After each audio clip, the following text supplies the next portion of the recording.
passou e passa. São questões inevitáveis de nós nos perguntarmos, né? Poxa Deus, por que? Eu perguntei várias vezes, por que não comigo? Por que com os meus filhos? Por que não comigo? Por que não me levou? Por que não me levou? Né? Então... Porque isso é natural, né, isso cara? É natural, é qualquer natural. qualquer um, como a gente estava falando, pai. Isso. Não... Pai na acepção da palavra pai mesmo, né? Não é só botar no mundo, é pai. Não só colocou no mundo, mas o pai, ele dá a vida pelo filho, né? Então, assim, com certeza... Com certeza. Me carregue, me leve, mas deixe meus filhos viver. Eu, muitas vezes, a gente, nas nossas orações, eu também, como você, sou católico de formação, não muito praticante também, mas com a fé realmente bem, bem grande. A minha fé é inabalável, porque eu sempre acredito o seguinte, que Deus, ele existe. Deus, ele existe. Sim. E a vontade dele, às vezes a gente não entende como é que a coisa é feita. Por que caminha dessa forma, por que não. Qual você diz, Regis, e qual é o teu consolo em relação à tua fé, em relação à perda dos teus filhos? O meu consolo é o simples, é assim, é achar que Deus fez o melhor para eles. Fez o melhor. Então eu botei na minha cabeça e entendo, e todo dia eu peço a Deus para que eu consiga entender cada vez mais isso e aceitar que aquilo foi o melhor para eles, para os meus filhos, para eles não passar o resto da vida sofrendo, tendo um câncer atrás do outro, sofrendo muito, sabe? Tendo limitações físicas, limitações emocionais, limitações de várias coisas. Até de não poder ter filho, por exemplo, que foi o início da conversa, é uma limitação.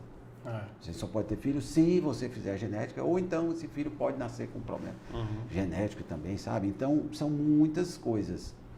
E, assim, o que é que eu imagino, né? Estavam sofrendo, cada qual com sua doença, né? Muito. Vai que fica bom, mas depois vem uma outra coisa que piora mais ainda lá na frente, prolonga-se o sofrimento por anos e anos, como a gente vê aí. Como você disse, a coisa, às vezes a gente diz, poxa, por que isso aconteceu comigo? Mas no hospital que a gente estava tratando eles, a gente via que nós não estávamos sós, era muita gente doente, muita gente passando por problemas. Então, e às vezes coisa até pior deve ter visto. Tem muita gente com coisa bastante complicada, sabe? Então, no meu caso, eu tenho essa fé, acredito que Deus existe, e assim, se Deus fez... Eu não vou dizer que Deus fez isso com eles, mas Deus livrou, tirou eles de um sofrimento maior.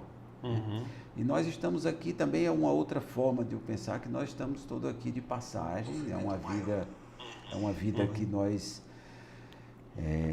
acredito que deva ter uma outra vida após essa, a vida eterna, e a gente tem que estar nessa vida aqui para dar o melhor que a gente puder dar, acreditando sempre que realmente existe um Deus. E tem que ter um sentido, tem que ter uma lógica. Não pode ser aquela coisa assim, poxa... aí você diz, Regis, mas a questão mesmo sua, perguntando a Deus, eu nasci com essa alteração genética. Não sabia. Né? Descobriu muito tarde, descobri, né? Já tarde, tinha passado para os filhos, ou seja, uma coisa totalmente involuntária. E você diz, poxa, o que é que se faz? Porque a medicina vai evoluindo. Então, o que é que se faz hoje? Exames para, se tiver alguma coisa, ir tratando para poder prolongar a nossa vida, né? Ou não passar adiante, como já expliquei. Então, uma vez que se descobre alguma coisa, é tratar e pedir realmente a Deus, porque tem uma hora que nada resolve, tem que pedir a Deus, segurar na fé e dizer, me ajude, vamos fazer com que eu fique bem dessa,